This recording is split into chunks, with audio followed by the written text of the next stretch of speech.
we in our projects, we are forced to come here and teach people how to make compost or fertilizer or whatever in one lesson, 1 week at the most. And then we just lift up and go away with that. And we have little chances to come back and correct things when they go wrong. But when we are developing skills, no, it's about practice. It's about taking the time to develop the skill and changing routines. I don't think it's one single thing that brings everything down, but it's a system that is a bit messed up, and we don't know how to manage with that. In this episode, I speak with Rubén from Rockin Soil, an agricultural engineer and soil expert who has been working in Africa for over a decade. As a consultant, he trains farmers and organizations in regenerative farming practices using local resources. We talk about the challenges he encounters on the ground. It's not only about difficult conditions or missing knowledge. The way projects are funded also plays a big part in the problem. This episode offers a valuable insights into what needs to change. I hope you enjoy listening. Rubén, it's super nice to have you today in my kitchen. I'm really happy to have you here. The best part of my Sunday was going today with you in the garden to correct my tomatoes. Okay. Learning how to do that was really amazing. So where do you come from? Who are you? Okay. So thanks, Maria, for having me in your kitchen. My name is Rubén Borge, and I'm a Spanish agricultural engineer. And I was born and raised in Spain, in northern Spain, in León. And I studied engineering, because I was not very concerned of interested in agriculture. It was something that it was nice to do. My grandfather had a farm, and they had to move from the rural areas to the cities. As a kid, we would go always back to the village to spend the summer there because it was nice and relaxing, but nobody wanted to live in village. And we were all living in cities, and we will gather together to play around and to pass the summer, to stay in the summer playing as kids. So it was, in the village was a place of freedom and joy and a lot of things. So it was something very intriguing to see from living there in the summers, to experience what my grandpa could experience before moved to the city. So, but the big question was why my grandfather had to move to the city. So I was also, this kind of questions were with me somehow, and probably this is the reason why I started to study engineering. I don't know. So it was not a vocational thing from the beginning, but something changed when I started to travel, and I ended up in Mexico. And then I get to know local indigenous communities that they were growing with their own seeds, that was 20 years ago. And they were specialized in making their own fertilizers because they were so poor. I don't even want to say poor, they lived with what they had. They didn't have the money to buy seeds or agricultural inputs. So what they did is that they've developed a very intelligent, I would say, system to fertilize their soils and their plants in a way that they could only use the resources they had at their hand. And those resources were very diverse. And I was amazed to see that with rocks, microorganisms, and some crop residues and some manure from cows or any animal, they could turn that into an amazing fertilizer and get fantastic crops. With nothing, they were up rural areas, out of, very rural, very remote, very far away from everything, no access to markets, no access to credits, no access to all the things that we have in Europe, and have amazing crops there. And they were living, that's why they said they were not poor, they were humble, but they were living a very rich life there. And that thing changed my life. Then I saw my vocation there. And from there on, I started to think and figure out how maybe we can learn something from those experiences and train in other places and bring those things into another places where other farmers, they don't feel empowered enough to transform their own local resources into valuable fertilizers. So when I came later to Africa, I saw that those type of skills, they also do not have the money, they don't have the access to credit, they don't have the access to technology. but they are disempowered to turn those local resources into fertilizers. So that's the thing probably that was for me I saw my task there. But you had studied conventional agriculture, and did you see also like that was everything was then organic all of a sudden? Did that change like your way of seeing agriculture, or did you still think, okay, conventional could be, or like, yeah, how did you think about that? At this point, I think I've been in 25 countries working in different projects with different crops. And there's some things in common is like the level of dependency of farmers from machineries, technology, seeds, fertilizers, pesticides is so huge everywhere. That they're not free to think. They're just managing something that it doesn't belong to them. They lose their uprooted already. Even if they are there, their body is there, but their soul is gone. Because they don't have the time to stop for a while and think how I'm going to manage this. It's just building a crop, making a crop with a recipe that somebody gives them. An engineer will give them, or an extension officer will give them, and they just have to follow the rules, and then everything will be all right. But no, it's not all right, because it's a very fragile system where you are exposed to many risks, and technology is supposed to help you, but actually is bringing more dependency into the system. So the level of dependency of the farmers everywhere in the world is very high, and I think from my point of view, it would be good to lower that level of dependency and to create more space and more freedom for the farmers to think how to manage their soils. If they would have more freedom, probably soils would be much better off. But you've been doing this now in Africa and different countries. You're really focused on Africa, aren't you? Not really? Not really. No. I have been in Asia, in Indonesia and Vietnam, China. And how do you see the differences when you're working in Asia to differences when you're, for example, in Uganda? Is there a difference to the farmers, the way they take the approach? Is there a difference at all? Yeah. Now, there are many cultural differences that they may play a role or not about what you may do, what you may not do. There are differences in terms of hierarchy, about you learn in a type of way from a certain type of people. You learn from the elders, you don't learn from anyone. So people are more sensitive in Africa probably from hierarchy. So the real learning happens because somebody tells you up in the line of commands. And that's probably one of the parts of the African culture. But the African culture is about communities, it's about the Ubuntu, it's about the doing things together for the sake of the community. And there is a lot of contact with nature there. Nature is very present here in Uganda, in Africa, and you also have big animals there, or also small animals that remind you that you are part of the you are not the top predator of the system, but you are one part of it. In other countries, probably it's not happen like that, And for example, in Asia, the idea of using microorganisms for farming is very much part of the traditional farming, which was a surprise for me, because I started one day giving a course in Indonesia about how to grow microbes and how to put them together and to make a compost or something. And they were bringing me with the idea of, Rubén, you have to teach these people to do this. They don't know nothing about that. I was there with all my story ready to go. And I started to see the people looking at each other, like reacting, Body language can be different in a different culture. But at some point I stopped the workshop. I said, guys, you know something.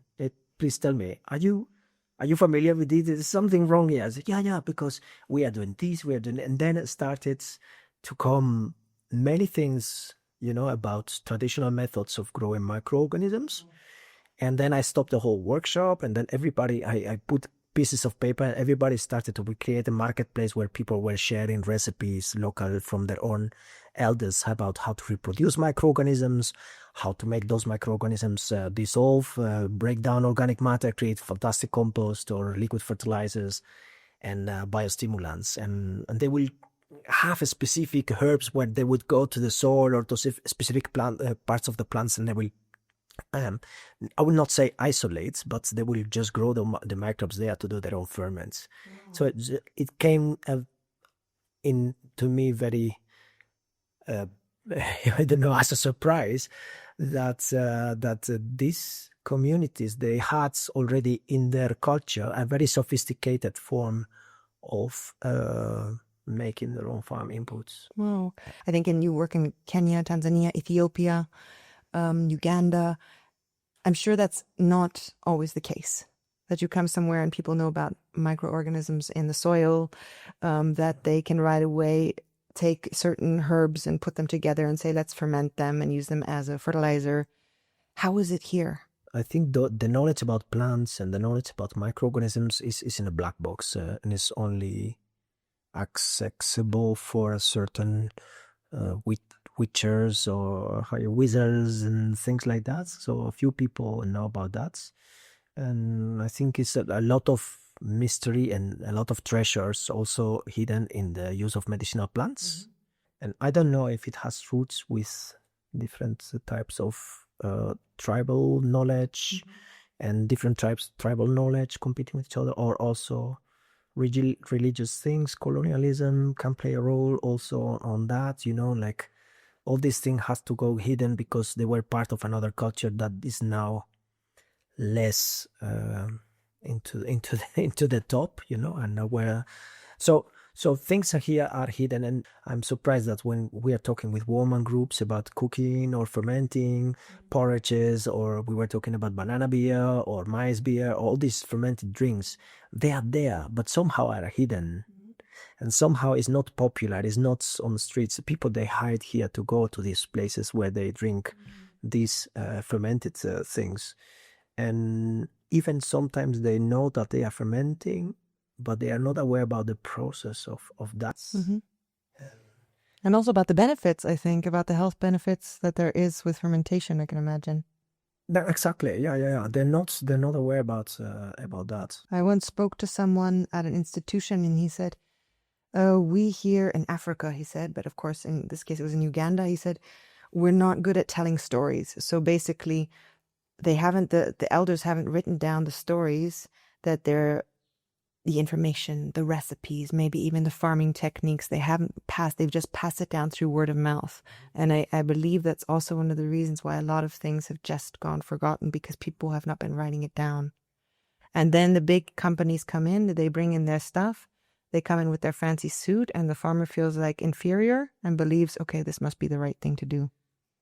I'm come from Spain, so we had a lot of food industries about pig and things like that. It's like who was first, the traditional Spaniards who knew how to ferment the meats to make the ham, or the industry that delivered the techniques to make the ham? The ham was first, the cheese was first, and later came the food industry. And the food industry came there by studying processes traditionally made and trying to rationalize them and organize them, but they didn't invent. And then the funny thing is, when they are starting to build protocols, so that's they say how the cheese must be done, and then the farmers lose the position, and that part of the tradition is gone because it's pushed away, So many of those things probably are happening too, also here with the use of herbs, things like that. And yeah, I want to know, how do you go about a training? What is your approach? How do you do it? Because you're using always local available resources, meaning you have to first see what is there. Exactly.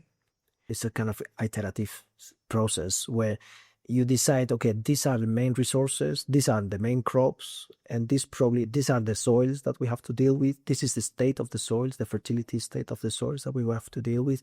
And based upon that, we establish a kind of first draft plan to go about that. And then we start training in terms of workshops. So everything is practical. And then there are some principles there. So we talk about soil fertility, we talk about the roles of the microorganisms, the plants, the minerals, how do they work together? How the plant make the photosynthesis, generate all the sugars. So the sugars, they are transformed into plant material, but also some of the sugars go to the roots, and the roots feed the microorganisms. And those microorganisms, they turn the sugars into acids, they reproduce themselves in the soil, and they also decompose the organic matter, and they acidify, they create some organic acids, and those acids, they are able to dissolve minerals from the soil, from the rock. So actually the rock is being eaten, is mined, in a way. So those minerals, they are getting back into the plant. Once they are dissolved, the plant can get them. So it's actually a kind of digestive system. And so we try to explain the system visually by going into the soil, into the gardens, and explaining how the roots are working, making drawings and making models about the root system and the different things. And then later we are going to start to build up from there how to make a compost by mimicking the systems that happen in the soil. Taking those principles and you making use of them for producing compost or liquid fertilizers, fermentations, things like that.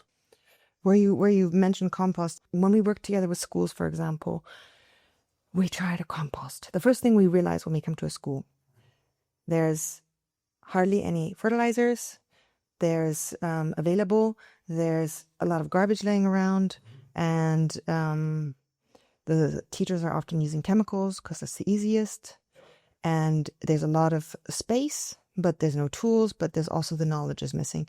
But I think like the first thing, and there's no mulch. So these things, they're not growing from mulch either. They don't even know that it's important to cover the soils. But what I'm getting at right now is we tried to teach them how to make a compost. And we realized that this wasn't working because somebody needs to take care of the compost. Somebody needs to understand the compost. Then we tried to build a vermicompost because we thought maybe this is funner. But we've come back time and time again, and we found some solutions that might work by creating one in the secondary school where one specific student is in charge of the vermicompost as his like assignment, and if he takes care of it, then he gets a reward. He can be rewarded if he's one of the people at the end of the year that is the best student. But generally, these forms of like making fertilizers is extremely tedious, and I asked myself, like, is there a way that we can do it that's lasting? There are many ways of doing compost, okay? The normal farmer's way to do that we teach people is a heap compost, where you mix all the things, you leave it in a small heap, and then you take care of the heap, and then you let it decompose until you get soil, and then you can apply it. These things in a farm is an easy way, is a convenient way, because you have the harvest at once most of the time. Most of the crops are harvested at once when they are in the whole harvest is a population of plants growing together, and when you harvest, you have a lot of biomass that you have to process. So it's easy to structure in a heap system. When you are in a school or in a home or a kitchen garden context, it's difficult, but because you have a little bit of waste every day, you don't have high volumes, and this waste is rich in sugars, rich in protein, and rich in things that they lose their value very easy. They rot very easy, and they have a lot of water. So they are difficult to manage as a compost heap. To balance nutrients, as you know, you have to have a certain ratio of carbon material for every time of nitrogen material. But here's the thing, and we're doing on that also at home, and that's we have a heap of wood chips. It can be straw, something of carbon, because the carbon, if you pile it up, you leave it there, it will not decompose very fast. Carbon do not decompose very fast. It's kind of the property it has. Carbonous material is very stable in time, so you can store it. So we have that waiting for the nitrogen to come. So every day we come with 2 buckets of kitchen waste, peelings and all the stuff. We take the difficult part, and then it comes here. In the kitchen waste, you have to be very strict with the stuff you put. We don't add cooked things because we will attract mice and all these things. We clean very well. There is 100% organic. Waste separation and classification is very important for a school that might be a challenge. Every time you bring those buckets with this nitrogen-rich, sensitive, volatile, easy to degrade materials, you add a layer of carbon on top. So you always have these materials covered so that they don't dry, oxidize, rotten, lose their value. And then you keep the compost always covered, protected from the rain and the sun. Everything becomes more easy if you think of a compost as a community of microorganisms living together. Like, imagine, we know that a cow is a cow, right? It's an animal. It's a system that can walk, it can give milk, it can eat and poo and all the stuff, So we treat it as a cow, but the cow can be divided in many cells working together, and also the bacteria working together, and stuff like that. So if you consider a compost like a huge animal working together, it doesn't have legs, but it's also eating and doing all the stuff. It doesn't give milk, but not yet. But if you consider that as a community, your job as a farmer or as a composter becomes to keep that community alive. So you don't let them dry, you don't let them sink in water, and you give them let's say a balanced diet. Yeah, a bit of carbon, a bit of nitrogen, a bit of everything, and then you have fantastic compost. Oh, I love that. I love that picture. It's maybe also a way to be able to teach it better to children. Yeah, probably yes. And the difficult part of this is that because microbes, we cannot see them. It seems like they are not there. It comes back to your question before, like how Africa is different from Asia or from other countries. Probably in Africa, microbes are seen as something bad. If you're talking about microbes, you're talking about diseases, cholera, typhus, all these things. So we go all back to this Salmonella, E. coli, and all these scary things we don't want to do. But we don't recognize the value of the guts, our microbiome gut in our system, or also in the soil, which is actually all is interconnected. One of the barriers we wanted to talk about barriers is that when we study microbiology, we study that in English or in Spanish or in German or in French. We have words, our languages evolved and adopt those words, those concepts. But when I come here and I have to say bacteria or microorganism in a local language, translators have really a challenge. They don't know how to translate, so they translate it into English, and farmers will never get the point of what is that, So we had to break in pieces microorganism, the words, to build up a concept in Swahili. For example, yeah. So what is a microorganism? I would say, okay, so it's a very small thing, so small you cannot see that's micro. It's a very macro. It's a very small thing. So. Okay, what is something very small? So dudu kidogo. Kidogo is small. So very small, dudu. Okay, so dudu kidogo. Okay, perfect. And then microorganism, uhai. So dudu kidogo uhai. I think I'm pronouncing good. So what a shame if not. But dudu kidogo uhai is a very small living thing. So small you cannot see. So it's microorganism. But until you take the time in one of those courses to build the concepts, there's no concepts. Things, they don't exist if you cannot have the words to name them. And that's one of the barriers that we found out. And that's why we have to pay attention to these small little things that normally is like, you talk about microorganisms, it seems like everybody knows what is that. No, it is not. Yes. Crazy. I never thought about that. Yeah, those are the things that you come across when you start to spend some time and you start to think, what is going on. Yeah, it doesn't come. It's not explicit, because there is also some things of a hierarchy. As I said, like in Africa, people are used to respect the teacher. So if you come here and you are a teacher, it doesn't matter if you are good or not. They will respect you because you are a teacher. Because you're a foreigner. Maybe too, yeah, out of respect to that. So everybody will find fun. He knows what he's talking about. It doesn't mean that they understand. It means that they do like this out of respect. But that's also crazy because, like what I said again about you have these people coming with the chemicals. They come with their fancy suits and they also come as educated people. And they give the farmer a simple tool to farming. So they say, you buy this, you buy that. They don't tell them how to use the chemicals. They don't tell them to use gloves, for example. They just say spray. And I see it here, right? Our communities, we've asked them, do you know how to use chemicals? They do not know. They use it with their bare hands. Sure. No, that's a tragedy. But they believe that these people that are coming, they must know what they're doing.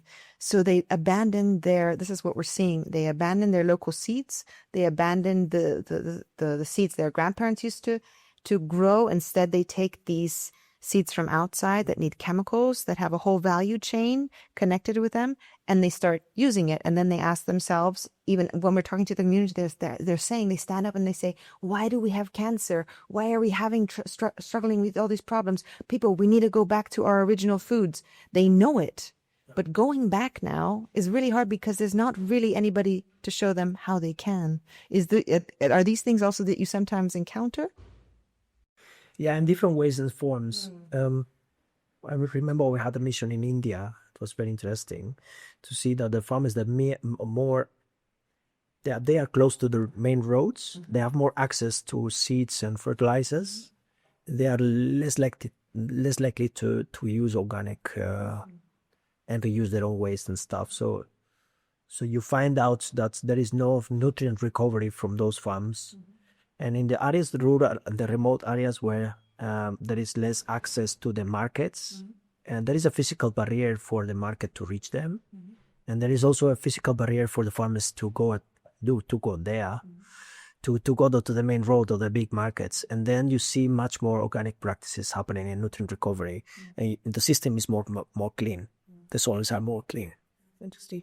And then also, I think also in Africa it's also happened. That's also a difference between Africa, Asia, and Latin America, for example, where the market is much more developed there.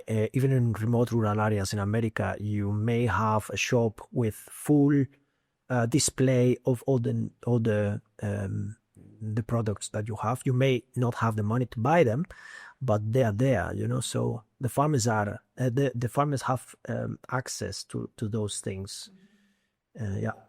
These are the things with chemicals. Yeah, exactly. And then what happened is actually that the funny thing with these things is that you do the investment up front. Normally you buy the seeds on credit, or on credit from the seed dealer or from the cooperative, or from relatives or something. So you enter in a debt to start farming, and then you become fragile.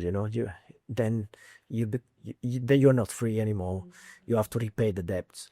So then when you see that your small investment is at risk, then your decision making is changed already. If you see your seeds are germinating poorly, you will invest in fertilizers. So I think it's good that we realize the dependency, how the dependency comes in. I don't believe personally that there is I don't know, probably it is it evolved through the year, an evil system or something, but it is a sequence that is very negative for the farmer, and that is again, farmer buy seeds on debts, on credits. Then he sees that his seeds are germinating poorly, so he invests in fertilizers. He sees that later on that the seeds probably will be getting attack from pests or diseases, which is probably most likely triggered by low fertility of the soils, or the by-side effect of fertilizers. Too much nitrate will bring the plant into a nutritional imbalance that will trigger the response of insects. It will attract insects to that. So we know already that high nitrate concentrations in the plant's sap will attract insects to them. Every product that is bought on credit is bringing the farmer deeper into the hole, into the rabbit hole, So it's likely to go and buy poison to protect their investment until the harvest. So at the end, you get that the farmer will get a very small margin because he had to put so much money to save the investments. It's a very healthy way of farming because you are living under stress all the time. Oh. But it's really hard to get out of that then. Once you're in, difficult. So I want to ask you, when you go to these places and give a training, right? You go back, you do follow up. I don't know if it's a few times you do follow up, but you definitely do a follow up, right? Not always. Not always. No, it doesn't depend on me. That's the real tragedy. Wow. Okay. If it would be dependent on me, I will have a program, and then you have some trainings, and training is you don't learn in the training. You learn later when you start practicing things, especially when skills developments. When you're learning something, abstract, uh, any type of knowledge development that you do, then you have a book, or then you have a lesson, and then okay, I understand, and then it's done. Okay, finish. But this is skill development. You have to change routines, you have to change habits, you have to do a different way. So you do this by practice and by regularity and that. So this is something I don't have when I cannot come back. There's something that when I don't have a presence. So I need to have a local crew of people that are going to be here taking care of it, and I need to come back to correct, because many times look, imagine we are going to build a cake, and I tell you how to build a cake, and we make it once. If you never make a cake, you never know how the flour and the eggs and anything goes together. If we do it once, that the chances are that you will make a cake yourself again, and be successful is very difficult. And the chances are that if you are under pressure to make a cake or to teach other people how to make a cake when you don't know how to make it yourself, you'll feel a lot of pressure, especially in a culture like in Africa, where social failure is very much, social control is so high. So we, in our projects, we are forced to come here and teach people how to make compost or fertilizer or whatever in one lesson, 1 week at the most. And then we just lift up and go away with that. And we have little chances to come back and correct things when they go wrong. And then people that they are here, they are forced to have a role of being the trainers, the local trainers, because they got the knowledge from this almighty Westerner coming from somewhere, giving all the expertise in 1 week. And they are supposed to start training other people where they still didn't have the chance to develop their skills. And that's a tragedy. And this is forced, I think, by some of our design for projects that is very much designed to hit and go. And we think we're doing fine because we just give some courses. But when we are developing skills, no, it's about practice. It's about taking the time to develop the skill and changing routines. And there is no continuity in the project designs. So that's we get as teams the chance to work together and learn how to bake the cake so that we end up with a nice tart. Wow. I think that's a really, really important factor, because I see that here all the time as well. It's like one of the major reasons and one of the major why a lot of times these programs don't work. Definitely, and it sounds very bad because I'm a consultant. So, if I'm asking for continuity in a project, it seems like I want to earn more money. Yeah, but the thing is, I prefer to run one project well run than 20 projects that they are that they are failing. Is it sometimes that you feel frustrated and feel like, why am I doing this at all? Or what do you think could be like, how could that whole system be changed? Is there a possibility? The idea of a system change, I think I abandoned already some time ago. Now I am kind of conforming with a few cells, establishing some small cells of knowledge and practice, communities of practice, that they become kind of the guardians of the, not the guardians, I don't like to call guardians, but that they understand it, that they practice, and they can start evolve, let it evolve from there, gaining experience. So I don't know. Once I leave, my week in a mission is now focused to identify those people that they could be the ones who understand it in this limited amount of time, and they can have enough motivation and means to put it in practice with what they have, which is not requiring big things. It's just having the time and the attention and the motivation to do that. And then these people that they could just hold it to practice, and they can gather a small community around them so that they can keep the flame there. So this is my strategy now, because I think system change, when you are young, you want to change everything. Now I'm still young, but I think less than never before. And I think now I'm conforming more to creating small communities that they can practice these things and bring it to the next level. I start to think that this system thinking or this system change, it doesn't happen in 1 month or 1 year or 2 years project. It's probably a process that will take several generations. Mm-hmm. I totally agree with you. I also always try to compare it with what we have. Like, I think I told you this before, what happened in Germany, how long it took for the organic markets to reach the market, how long it took for us to change our coffee culture, but also habits need time to change. And even more so here, because we don't here also, a lot of people don't have access to social media or to the internet, so to fast moving lifestyle. So it takes longer. It takes a much longer time to reach people.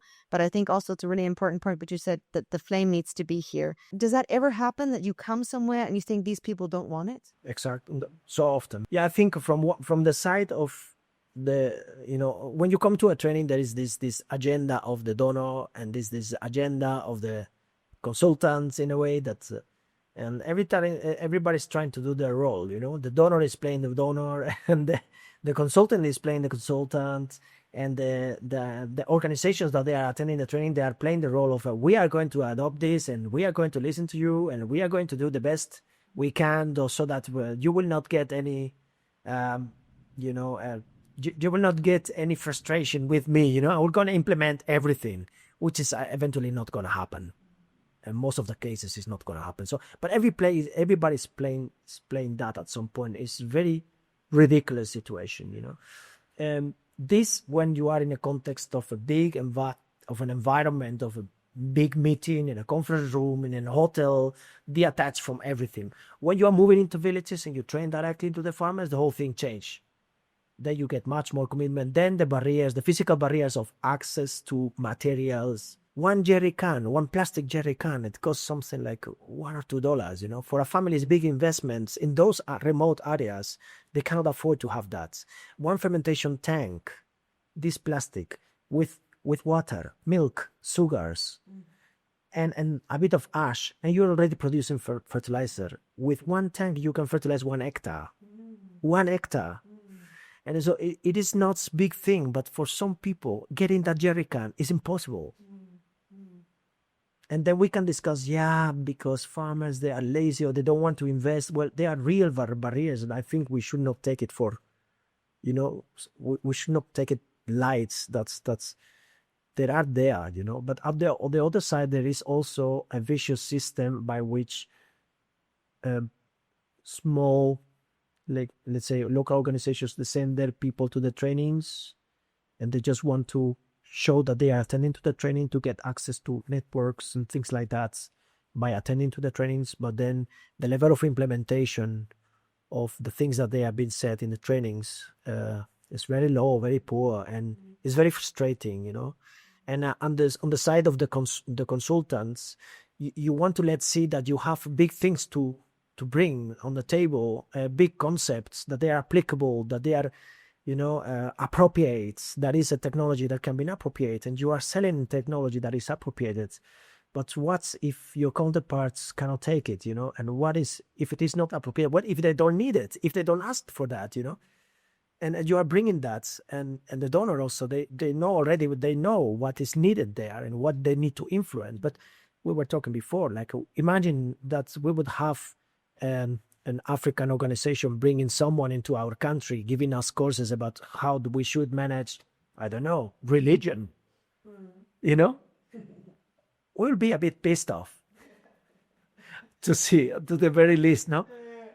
So I think all these things make a very complex thing. I don't think it's one single thing that brings everything down, but it's a system that is a bit messed up, and we don't know how to manage with that. Still, there are people out there with real needs that need to be met. So for those people, I should continue to come here and work with these people. With all this information that you have, all this knowledge and experience, how do you see the next 10 years? What would you do? What do you want to do? I am very much exploring things with and without the NGO. Commercial farms, very interesting places to work with. Conventional farms, very interesting places to work with, because now we're getting more and more aware about the the general markets, the mainstream market, is getting aware about the hormonal disruption by plastics, by the chemistry, and how is that affecting to our systems. The level of cancers here in Africa are in the last 10 years out of control. I happen to be in Catholic missions, the Catholic mission, which is a school, a hospital, things. So you wake up in the morning and you're having breakfast with the doctors of the mission, and they tell you it's really, and when someone gets cancer here, the doctor has a very difficult position, because if you get an early diagnostic, there will be no money to pay the treatments. But if you get someone an early diagnostic, this person have a very difficult choice, because they will force the family to make that expense, which is also, as a treatment that is almost not It's not going to cure them. No. And so sometimes the doctors, they are forced to delay the diagnosis. And by the time there's nothing there, because they know also that the person, and this doctor was telling me that if a person gets the diagnosis, it's most likely that they will go to the forest commit suicide. Just to, if they don't have the meaning to get any treatment, they don't want to have a long sickness, painful process. So the exposure is, we are more and more aware about cancer and all these things. Those are things that they are in Africa, and especially when chemicals went so cheap. They are allowed to use chemicals in Africa that we are not allowed in Europe. And also the people buying the chemicals here, they don't have money to buy any protection, so they go just there. I still remember in northern Ethiopia, before the conflicts, and that those farmers, the traditional farming things, they are short pants. They are short pants that they are not to the, not to the knee. Not to the knee. And they go with the sandals, and they go spraying in rows of 5-6 people, spraying like they would be a machine, imitating like what a machine is. And those are places in the high plateaus of Africa, where they're very much exposed to wind. And then when the wind changes, all the things go to the skin. All those things get absorbed by skin. Imagine that.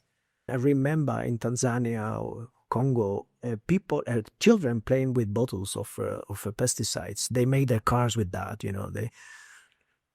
Small children.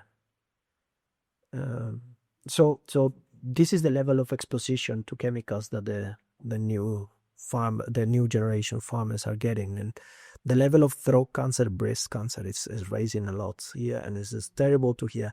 So for these things, we need to develop a system. We need to have a system also that is not inclusive. is excluding those type of chemicals. Yeah. But also there needs to be a much more clarification on how dangerous these chemicals are. Do they know it? They don't have an alternative, or they think they don't have an alternative.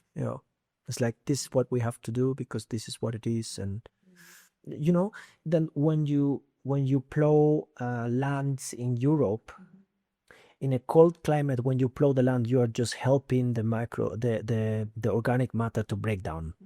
And this is somehow better, because otherwise in the winter it's cold and in the summer it's hot, so the things only grow in the growing season, and in the winter everything is cold. So the biological breakdown is very much slow by the colds.